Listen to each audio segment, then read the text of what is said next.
Ano, mamen?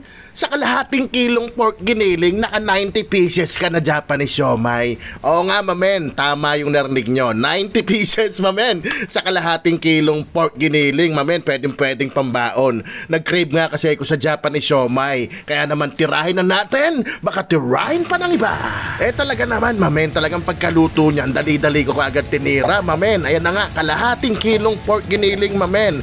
Tapos ang lalagay lang natin dyan, isang sibuyas, isang carrots na medium, at onion leeks. Pero pwede ka pa magdagdag ng extender dyan, mamen. Pwede ka maglagay ng singkamas kung gusto mo, o damihan mo yung sibuyas at carrots, walang problema. Basta timplahan lang natin na maayos, mamen. Ayan nga, pinood processor ko na. Yung mga walang food processor, mamen, bisitahin nyo lang yung TikTok natin. Wala pang 300 dyan. Ang tagal ko ng gamit nyan, mamen.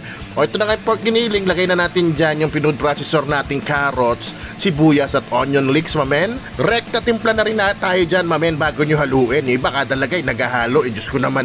Di pa ulit-ulit ka lang. Ayan, salt and pepper. Naglagay ako, mamen. Tapos maglalagay din ako dyan ng oyster sauce. Pampasarap yan, mamen, ha.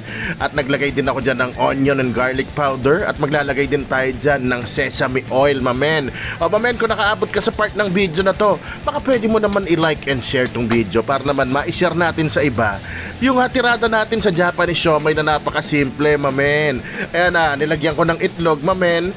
At maglalagay din ako dyan ng harina. Mga siguro 3 kutsara.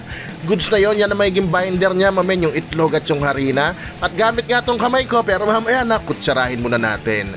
Pero importante yung kamay dyan, mamen, dapat kasi dyan, yan lumagkit siya, mamen, para talagang alam mong wala ng hangin sa loob o talagang mamumuo siya mamaya pag in-steam natin, mamen.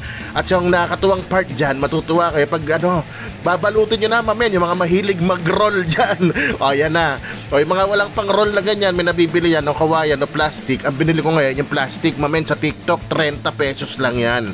Ang kagandaan sa plastic, hindi yan inaamag, mamen. Yung bamboo kasi medyo inaamag minsan, lalo't na napabayaan mong basa.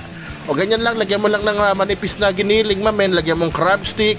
Yan, tas roll mo lang, mamen. Ganyan kasimple yan. Actually, pwede kang kalahati ng nori, kaya lang since may nori pa naman tayong stock sa rep at ito medyo matagal na pero hindi pa expired. Isang buo na yung ginamit ko.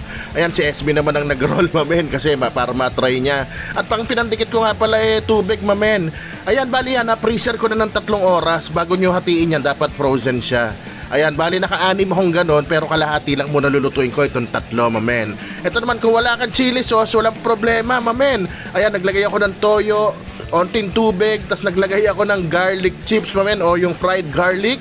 At syempre, lagyan mo ng sili yan, mamen. So habang ini-steam ko yan, ginawa ko na yung sausawang ko para yung fried garlic, mamen, ma-rehydrate o lumambot na siya dyan. Syempre, hindi mawawala ang calamansi, mamen. O, ayan na. Pagkahalo niyan, mamen, goods na rin yung siomai. Kaya naman sabi ko naman sa inyo, titirahin ko na, baka tirahin pa ng iba. O paano? Rapsa, men!